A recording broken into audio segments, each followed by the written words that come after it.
Welcome back to the Andrew and Ian Show. I'm Andrew Serwick here again with Ian. Hi, Ian. Uh, Pretty interesting weekend here, Week 18 of the NFL season. Lots of interesting games, just because a lot of teams were resting players but yeah, how you doing this evening, man? No real complaints from my end. I mean, we all know how the weekend turned out, so from our perspective, sitting pretty right now. Yeah, we are certainly sitting pretty as Lions fans, but we'll get into that. Let's get right into it. Saturday, we had two games. We had the Ravens hosting the Browns. The Ravens winning this one 35-10. And look, Baltimore came into this one needing to win to secure the number one seed. Had they lost this game to the Browns and the Steelers won, the Steelers would have been the one seed because they had tiebreakers over Baltimore. But Lamar Jackson, he balls out as he always does. Derrick Henry, 20 carries, 138 yards, two touchdowns. Really, really solid game from him. Solid game all around from the Ravens. And the Browns, well, we know why you're called the Browns. I think that sums that up perfectly. Is we know exactly why they're called the Browns and the Ravens. You won the AFC North, and it took till the last week to do it, but we kind of figured this would happen at this point, seeing as how the Ravens started playing really well at the end of the year, and their contenders started to shit the bed every other week. So great win for the Ravens going into the playoffs. Unfortunately, they don't get the one seed because the Chiefs had some devil magic going on, but it's a good spot. They get a home playoff game and they get another crack at an AFC rival in the playoffs. That they do. So down uh, the other Saturday game, we had the Steelers hosting the Bengals. The Steelers, having known that they aren't getting that number one seed after um, everything that happened here, they went ahead and they threw in a bunch of their backups in this game against Cincinnati, knowing like, hey, we're in the playoffs, but now that Baltimore won, we might as well just start resting guys because there's no chance of getting the that divisional win. So Bengals came out knowing that they needed to win this game to even have a shot at making the playoffs, and they need some luck with it. Ultimately, the Bengals don't make the playoffs. They do win this game 19-17, though. It was a good effort, but nevertheless, they are out of the playoffs. But this is what happens when you start the season, 1-5, right? We said it's going to be a tough hill, to crawl out of for the Bengals, and ultimately they missed the playoffs because of it. And that's going to be the biggest takeaway for the Bengals in this one is ultimately it was all for naught. Just because of how some results played out throughout the rest of the weekend. And I mean, granted, we kind of knew they had the slim chance of making it just because they had to rely on Miami to lose because Miami had the tiebreaker over Cincinnati and Denver was already ahead of them in the standings and was slated to play the Chiefs backups. So it's a valiant effort, but all for naught. And it sucks to see a team when you have the passing leader and a receiver who wins the triple crown, and your wide receiver too puts up 900 yards and 10 touchdowns. But at the same time, we had the Chargers when they had the number one offense and defense miss the playoffs. So it's not all too uncommon where we see a high-powered offense or defensive team miss the playoffs because of a rough start to a season. Yeah, no, it's not super uncommon. But what is super uncommon is you start off the season, 1-4, and yeah, you don't make the playoffs when you start that way. It's just very uncommon to make the playoffs when you do that. Moving on then to Sunday, the afternoon slate, we had Atlanta hosting the Panthers.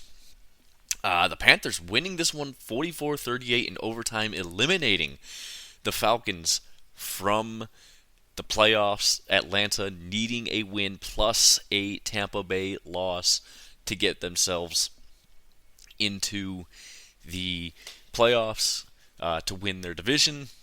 But Carolina decided, not today, Junior.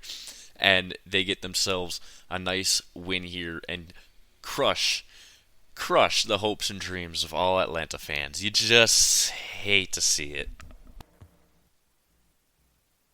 It's a shitty way to go for Atlanta, but at the end of the day, if you can't beat the bottom team in your division on the last game of the season to guarantee your playoff spot because you had the tiebreaker over the Bucks, if the Bucks didn't win, that's that's all you had to do if you're Atlanta. Win the game and watch the Bucks lose. That's it. Because you beat them twice, head to head this season. So you had the tiebreaker over them, guaranteed, and you shit the bed.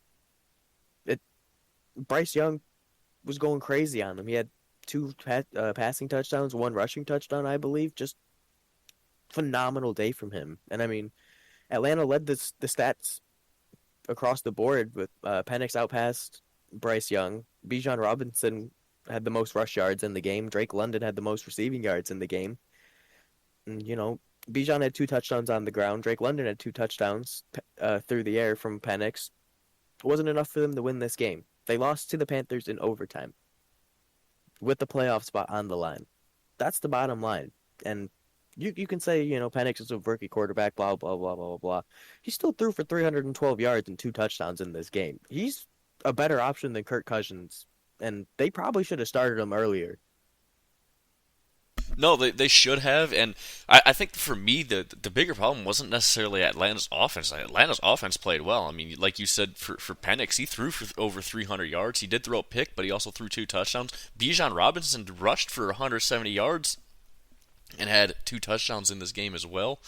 But Atlanta's defense just a big part of this collapse that they've had since about mid-season, where they just keep giving up lots of points. And when you make Bryce Young look like a very, very, very competent quarterback, your defense is doing a bad job. Bryce Young, 25 for 34, 251 yards, three touchdowns, no picks.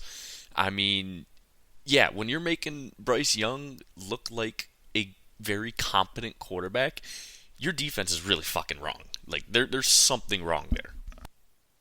Yeah, I completely agree. I mean, it's just a bad game overall, defensively from Atlanta. And I mean, they had a great game against the Chiefs, and pretty much since then, it's been downhill for this team. And sure, they only end a game under 500, but they very easily could have won this division. They were 6-3, and everyone else in their division was under 500 at that time, and they lost their division. Yeah, it's insane how quickly this Atlanta team that had high hopes for the season just completely fell apart. On both sides of the ball. I mean, we know that defense is good. They just played terrible, really all year, and the offense, I don't know how you're gonna fix this offense going forward because you already tried to and it still wasn't enough. Anyways, the Cowboys hosted the Commanders. Commanders winning this one 23-19. If you understand that reference, you're fucking old. You're welcome. Anyways, Marcus Mariota played the majority of the snaps at quarterback for the Commanders, going 15 for 18, 161 yards, and two touchdowns. Had a good outing for him. Obviously it's been kind of his career's been kind of up and down as a quarterback in this league, where he's a starter, then he's a backup, then he's back to being a starter, and now he's a backup again. But he does a solid job. Obviously, the Commanders not really trying to, they were trying to rest a lot of guys. That's why Jaden Daniels didn't play a whole lot in this game, because they just wanted to rest him, because they already didn't win their division. You're either fighting for the 6 or the 7 seed. It ultimately doesn't really matter for them, win or lose, but they end up winning this game. And all around, we got to see what Trey Lance could do for the Cowboys, and, well, I think it might be safe to say he's a bust. Yeah, I completely agree. I mean, you had 244 yards on 20 of 34, 58.8% completion rate. Didn't throw a touchdown, didn't throw any picks, and had a long of a 33-yarder. It's not all that impressive. And for someone who came from the FCS, it's about what you expect for someone like that, right? I mean, considering, like I said, he came from the FCS and he's been a backup quarterback pretty much his whole career. I mean, San Francisco drafted him and then put him on the bench behind Mr. Irrelevant. And now Brock Purdy's still playing and he's a starter, and Trey Lance is the third backup or the third quarterback on the roster behind Dak Prescott and Cooper Rush. So it's not a good spot for him, and this just solidified it. Yeah, it definitely solidified it. I mean, look, 20 for 34, 244 yards, no touchdowns, no picks though, but um, all around, it's not necessarily, um, you know, a great look for him either. Yes, I know he's not playing with a bunch of talent out there.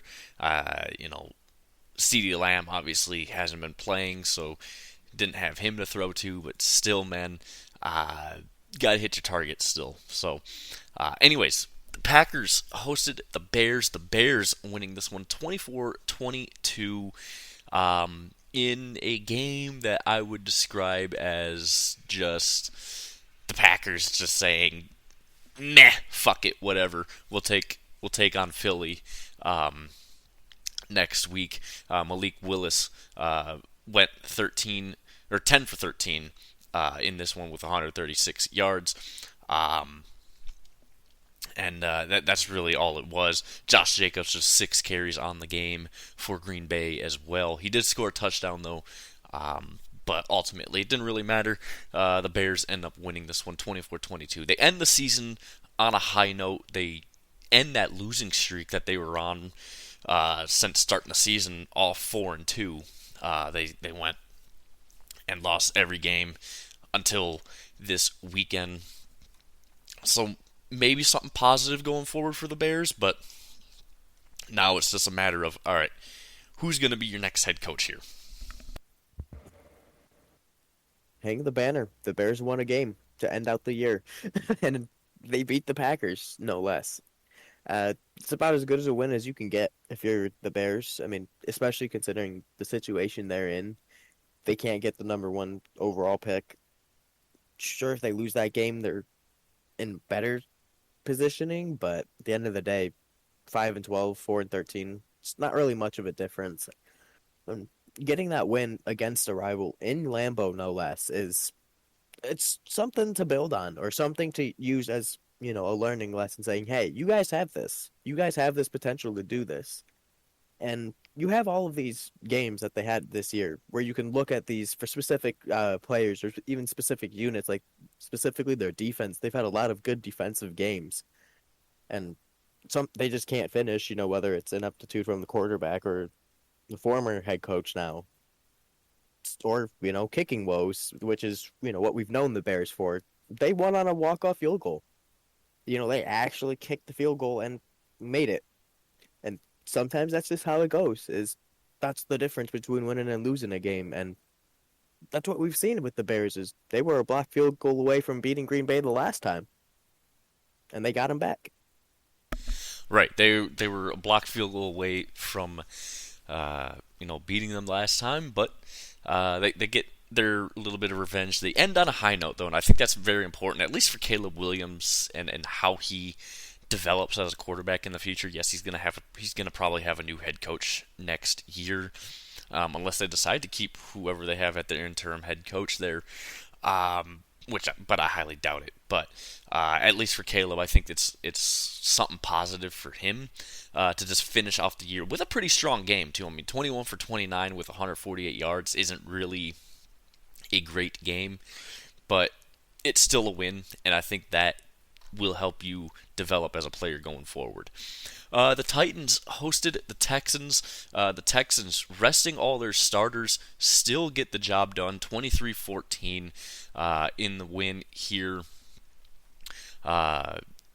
And yeah, it was just a good game uh, from the Texans. C.J. Stroud played just a little bit. He went 6 for 6 for 50 yards and a touchdown. But Davis Mills came in 12 for 22, 128 yards, no touchdowns. More importantly, though, for him, no picks. And that's really what won Houston the game here. They didn't have to worry about their backup QB throwing a bunch of picks, and they ultimately win this game. Um, and we know Tennessee's situation. They're going back and forth between Levis and Rudolph because both of them are so ass, and it's like you, you got problems there in Tennessee at quarterback, but no, a lot of guys getting rest for Houston, which you kind of expected that, given that they ain't getting the 3 seed. They already won their division, so it's just like, fuck it, whatever. Let's just rest guys, and that's ultimately what they do. But they get the win to finish off the year on a high note in the regular season. Maybe carry some of that momentum into the playoffs. Texans got a win on the back of Damian Pierce. I mean, 19 carries, 176 yards, and a touchdown with a long of 92 yards, and I believe that was his touchdown run. It's about as good as a job you can ask in the last game of the season, where you're pretty much throwing the game away. You're begging Tennessee to win by throwing your backups in, and to have your backup running back do that on 19 carries, and then you have your backup quarterback on only 22 attempts. Didn't throw a touchdown, no interceptions. I mean, hell, when he ran the ball in the the red zone, he did a full scorpion at the goal line.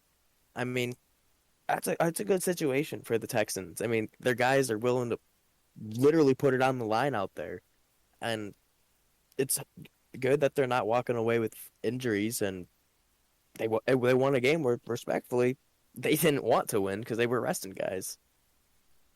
No, and like I said, they couldn't move up in the seeding. They already won their division because the rest of their division is so ass, as we're about to look at here. But they weren't even trying, and they still get the win, and that can only mean positive things when you think about it, right? So, speaking of the rest of their division being ass, the Colts hosted the Jags. The Colts winning 26-23. No Anthony Richardson in this game. Joe Flacco went 23 for 40, 264 yards and a touchdown. Mac Jones, obviously in for the concussed Trevor Lawrence, 20 for 32, 225 yards, one touchdown, one pick. This was a pretty close game throughout, but Jacksonville starting to mount a comeback in that fourth quarter, just falling short, and the Colts ultimately win this game. Obviously, both these teams finish under 500. Obviously, Jacksonville way, way under 500 compared to the Colts that are just 8 and 9. But look, for the Colts, it's a chance to just look at what you got on the roster. You have a lot of talent. You just got to figure out your quarterback situation and figure out that defense. And I promise you, the Colts could be in the playoffs next year if they really figure out their quarterback situation. I don't think that's that bold of a take. I completely agree with you. I think that this Colts team, with a decent quarterback, they very well could be in the playoffs. I mean, Denver was 10-7. I could see Indianapolis with a decent quarterback getting at least 2, 3 more wins on that record. And I mean, you have Jonathan Taylor, who is one of the best running backs in the league this year. You have decent wide receivers. You have someone who can get them the ball. Let your playmakers make the plays, and you can win these games. Now, this is a game where you look at it and it's like, okay, yeah, with Joe Flacco, who's a veteran, on 40 pass attempts had 264 yards and a touchdown.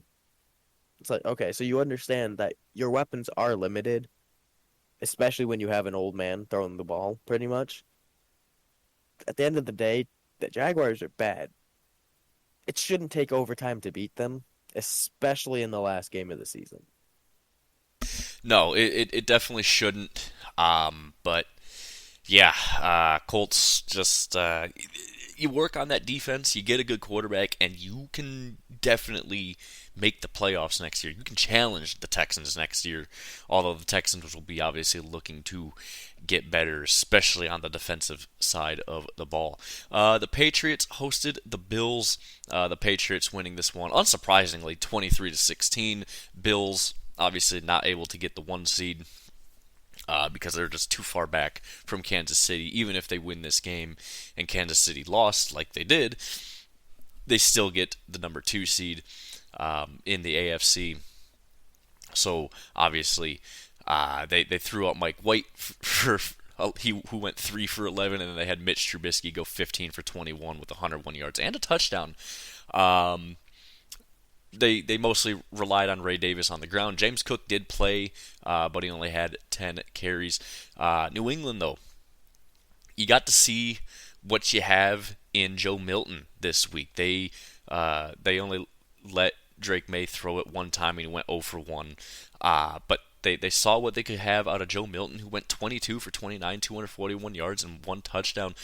Um, and for New England, obviously they didn't really they didn't need to throw their backups in, but they did, especially with Joe Milton there, just to see what they got. Right, I remember Joe Milton at Michigan, and oh boy, he was pretty ass there. But a solid outing from him. Again, 22 for 29 in your first ever start in the NFL. That's pretty impressive to just be tossed into a game very, very late in the season, last week of the season. Yes, you're going against basically a second string defense, but it's still a nice outing for him regardless. And that was going to be my point is the Patriots have two pretty good quarterbacks in Drake May and Joe Milton. Or at least if this is how Joe Milton's going to play. I mean, like you said at Michigan, he was pretty bad. And here you have only 7 incompletions and almost 250 yards, a touchdown, no interceptions. You got a touchdown on the ground in your first NFL game. Where was this at Michigan? Where, And where was this at Tennessee too? I mean, shit. yeah, I mean, I guess some people just naturally get better, I guess. At the end of the day, I mean, it's not a shock Buffalo lost because, again, they were starting backups pretty much every snap but the first just to keep Josh Allen's streak alive. But the Patriots, they fucked themselves out of the first overall pick and gave it to the Titans by winning this game. And I mean, obviously it's the NFL. You're not going to purposely play to lose. I mean, you can. Players don't want to do that though.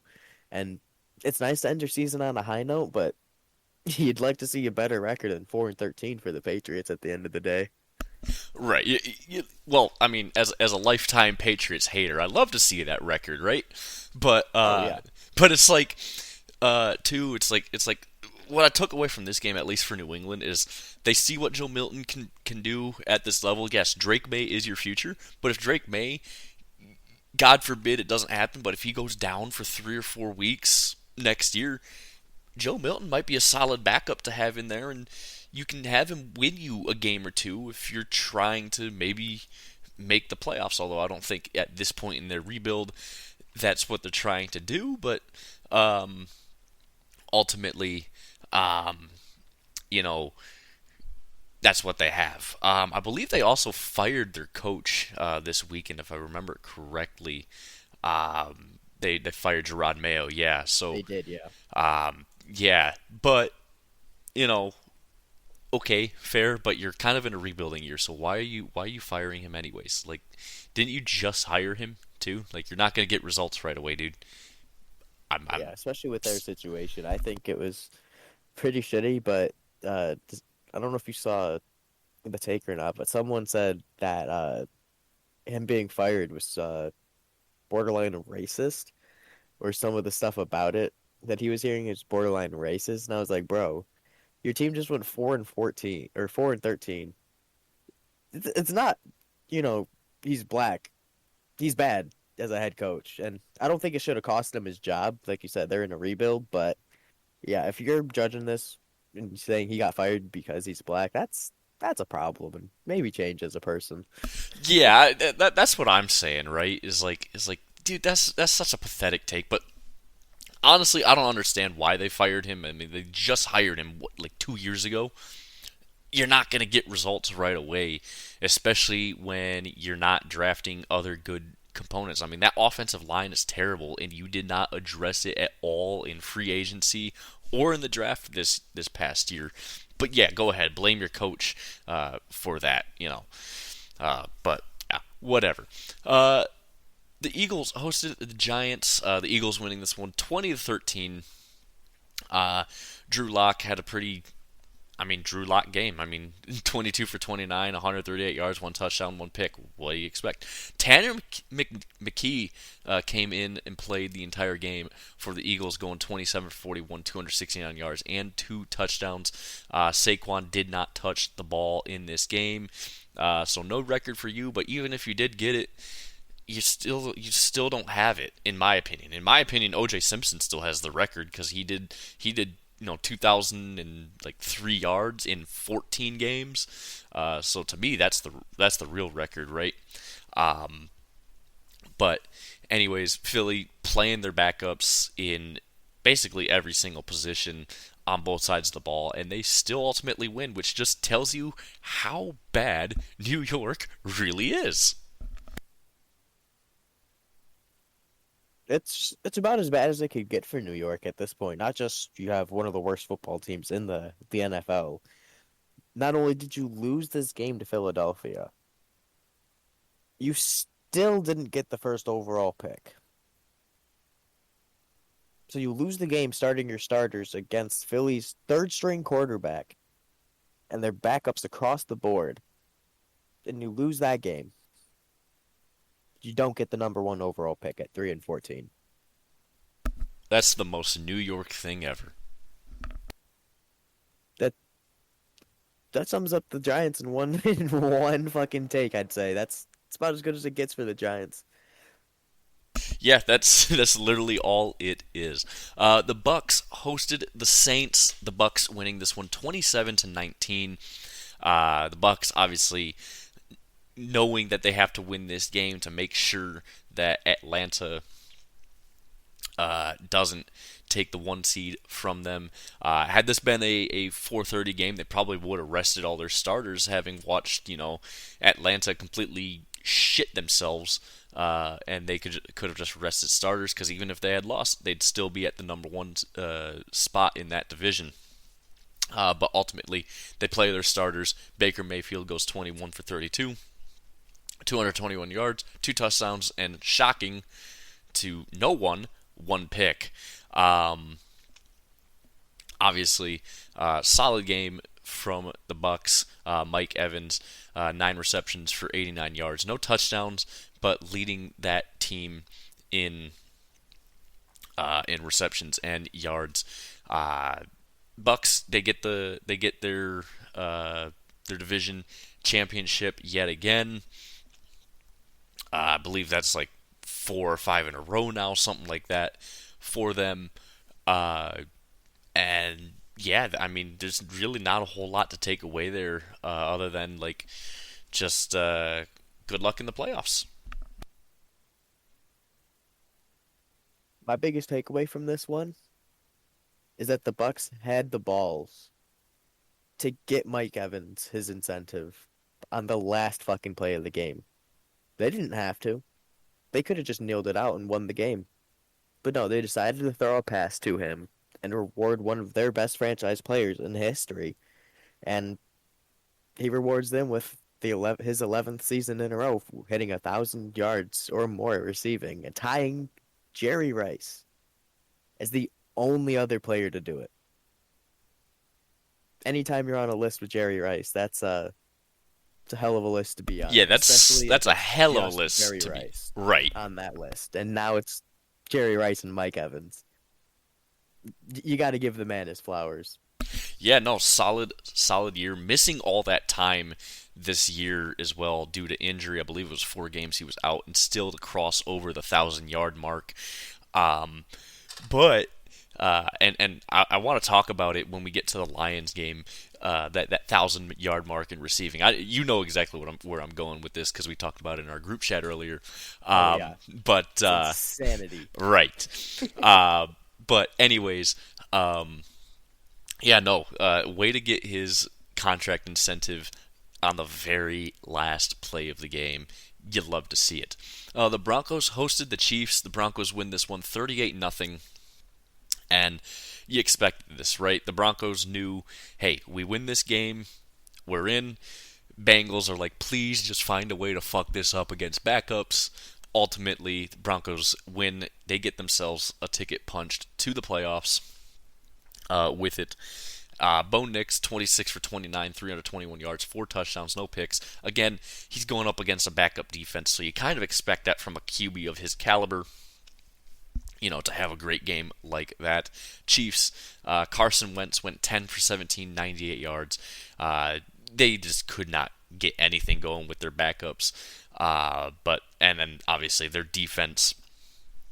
You don't put any starters in on defense, and yeah, it looks bad. The score does look bad. If this was like week 5 or week 6, and this was the score, I would have fucking pissed myself laughing at the Chiefs. But ultimately, the Chiefs, knowing that they have the 1 seed locked up, even if Buffalo wins and they lose, they did not play any starter at all in this game. And the Broncos, they punched themselves in a ticket to the playoffs, and that's really all they could ask for. Even when they're not playing, the Chiefs still find ways to shaft the Bengals. You just love to see that, don't you? It's crazy work. I mean, we all knew the Chiefs were starting their backups and the Broncos were going to do everything they could to win this game. But I mean, 38 nothing. It's pathetic. I mean, it's almost as if they wanted to see Cincinnati not make the playoffs. And it's funny because all of the takes of, no one wanted to play Cincinnati in the AFC. No one wants Cincinnati in the AFC. Every Almost every team in the AFC played them, right? How'd that go? You didn't make the playoffs for a reason, and it doesn't matter if you rely on the other teams to get you into the playoffs. I don't think you really deserve to be in there to begin with. At the end of the day, the Broncos did what they needed to do, and that's beat up on the Chiefs' backups. And they probably could have rested their starters after the first half because they were up 24 nothing, and that was the game was over after the first quarter. The Chiefs put up nothing. Broncos had 14 points in the first quarter, so realistically, they could have sat everyone after the first quarter. But it's a pretty good win for the Broncos. You like to see that heading into the playoffs. I mean, you don't have to play the Chiefs immediately, so you get to go to Denver and play, or you get to go to Buffalo and play Buffalo, and see if you can deal with Josh Allen. But for Bo Nix, first year going 10-7 with Sean Payton, I'd say the quarterback whisperer is back at it again. Oh no, he certainly is. The Rams hosted the Seahawks. The Seahawks winning this one 30-25. Seahawks, obviously they had no chance, win or lose, to beat or to get into the playoffs because the Rams had all the tiebreakers over Seattle. So the Rams said, fuck it, we're resting everyone, and that's exactly what they did. Jimmy G went 27 for 41, 334 yards, 2 touchdowns, and a pick. Geno Smith, 20 for 27, 223 yards, and a career high of 4 touchdowns in a game for him. Solid game, but all for nothing. But you know what? It's good to end on a high note. You finish with a winning record, and with a record that could have made you get into the playoffs had other things gone your way, especially in your division with the Rams. It could have landed you in the playoffs this year, but you just fall out of reach to it. The Rams, they rested a bunch of their guys, so they said, all right, let's just throw our backups in.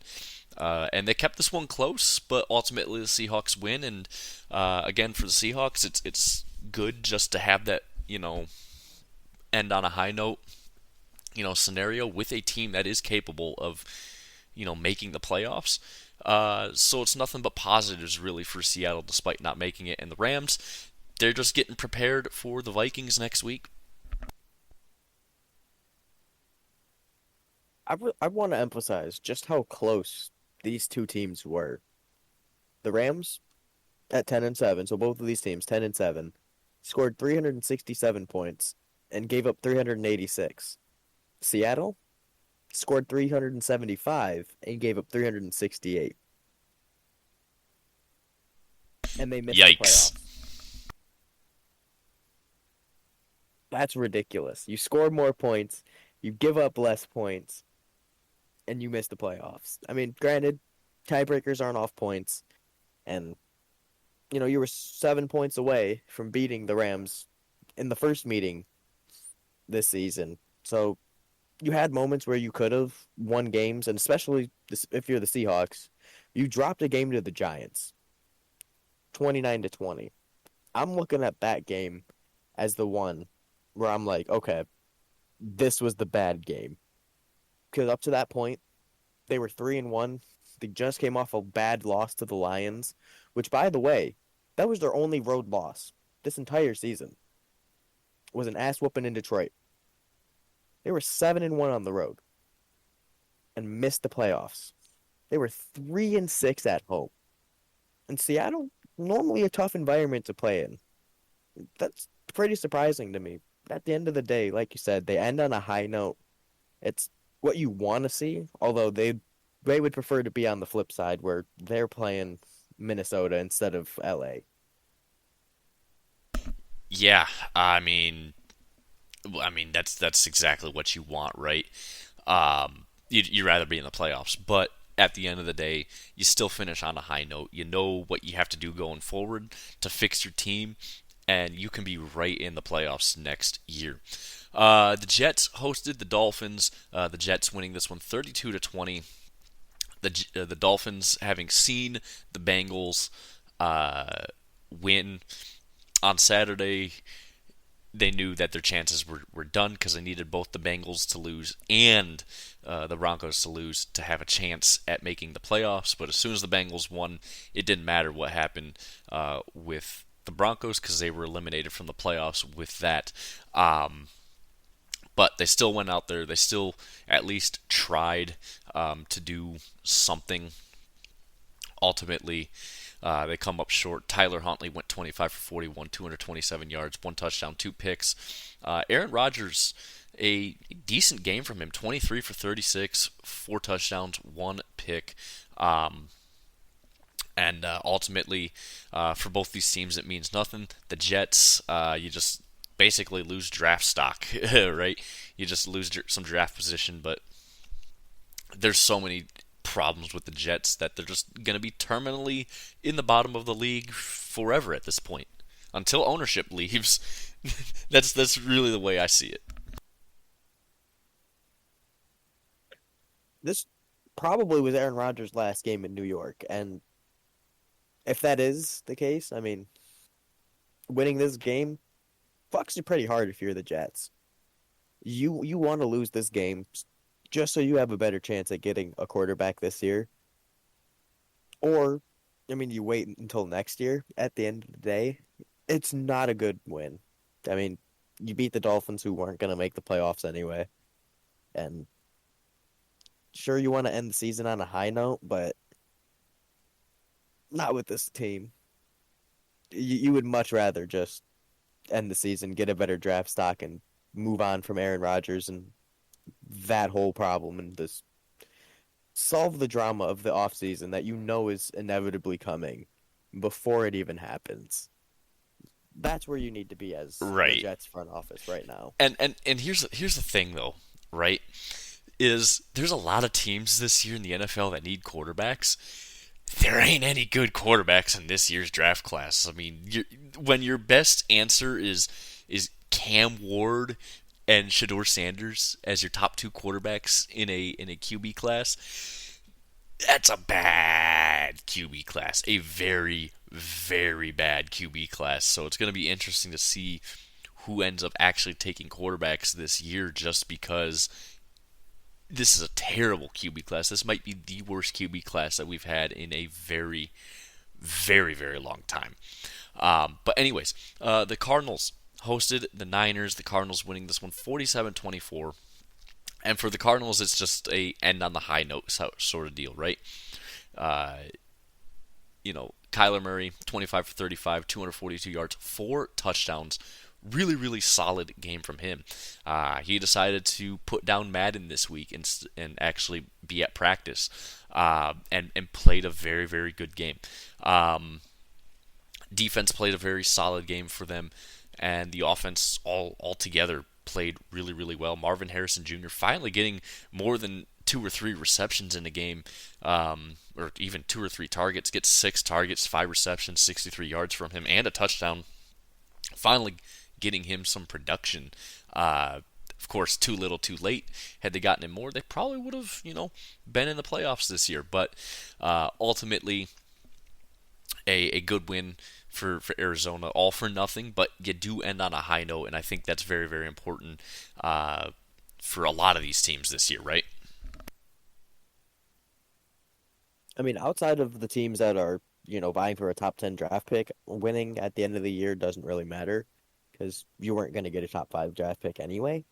So, like you said, end on a high note for the Cardinals, especially putting almost 50 points on the Niners. It feels good, but you know, like you said, if Kyler Murray was more focused on the game that he's playing rather than maybe the video games or whatever's going on, they probably could have made the playoffs, especially considering their division. And especially if you would have gotten Marvin Harrison Jr. and Trey McBride more touchdowns. And, I mean, Trey McBride was producing throughout the season, and he just didn't get a touchdown, I think, until the last 2 weeks of the season. That's just, that just seems stupid to me. And then I guarantee you, if you go back to some of these games for Arizona, they have these opportunities for him, and maybe they missed him on one play, and they just never go back to him in the red zone ever again in that game. And it's like, you have a great tight end target here. You should just utilize him. And he leads this team in receiving like week in, week out, and has 2 touchdowns on the year for it. It's he had 1,100 receiving yards on 111 receptions, 2 touchdowns. Yeah, I mean that's brutal, right?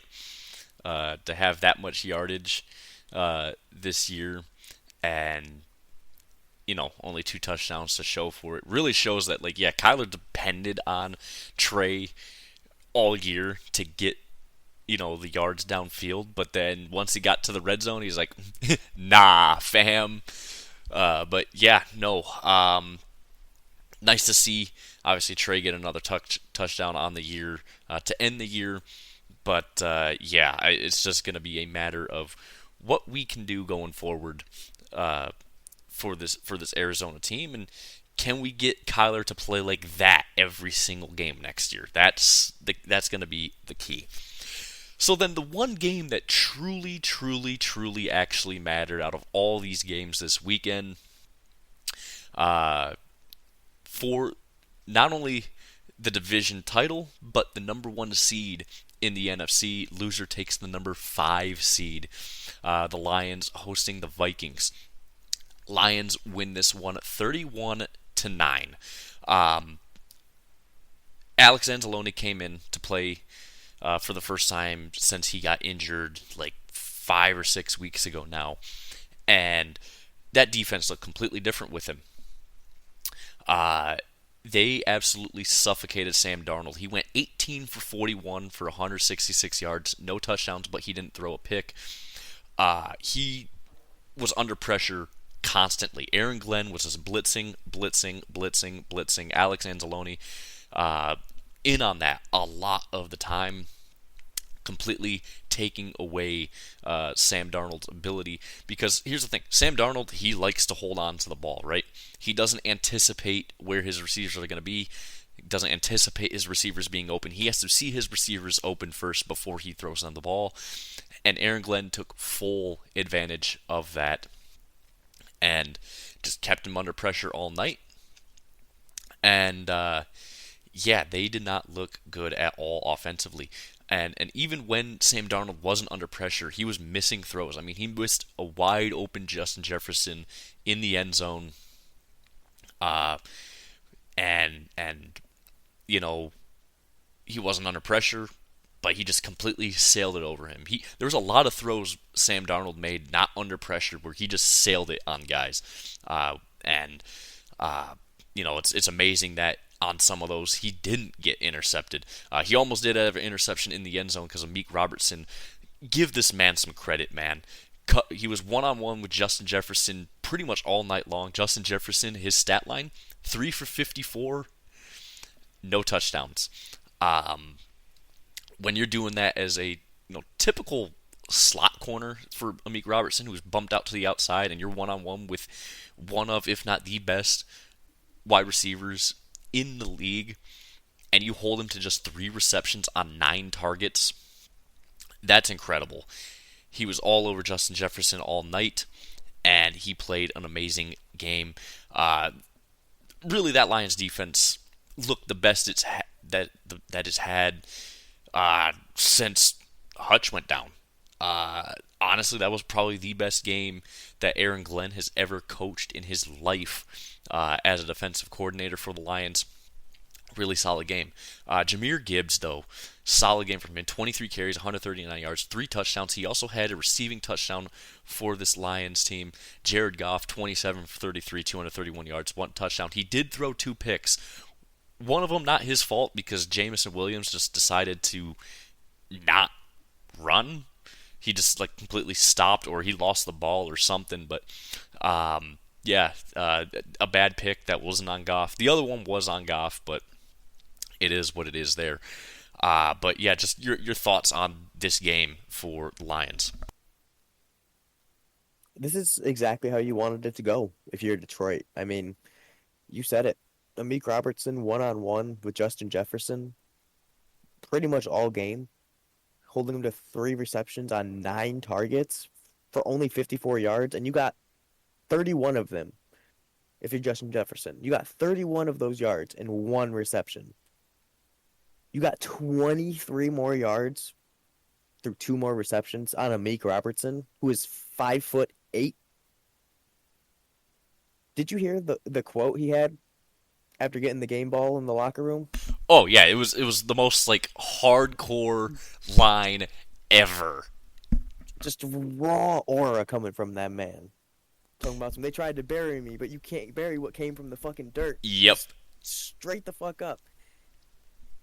But at the end of the day, when you look at it, Amik Robertson's been doing this since high school to Justin Jefferson. They played each other in high school.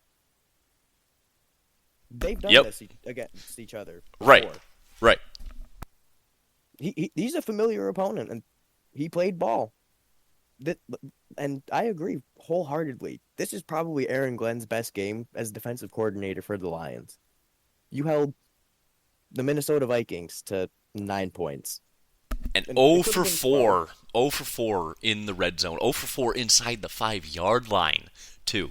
And Jared Goff threw a pick in your own red zone. Put them inside the 10. And you still didn't get a touchdown out of it.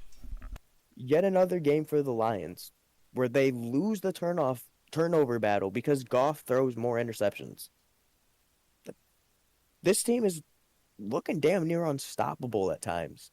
And the thing is, they get the bye week, and guys are getting healthier. There's guys slated to return next week, or not next week, but in 2 weeks. Like David Montgomery, he's expected to return for the divisional round. Carlton Davis might even be back as well, and that's going to help the secondary out a fuck ton. And if they make it to the Super Bowl, guess who's going to be healthy for the Super Bowl? Aiden Hutchinson. And I don't want to play a Lions team that's getting Aiden Hutchinson back. and they just made it to their first Super Bowl in NFL history, I'm good. If I'm that other team, I'm waving the white flag before they even Yep. come out of that locker room. Yep. Like, I'm good on that. But at the end of the day, this game was won on the back of Jahmyr Gibbs. 3 touchdowns on the ground, 139 yards. And this is a kid who's had a split backfield all year up until the last part of the season where Montgomery went down. And he's still like top 5 in rushing yards in the league with a split backfield.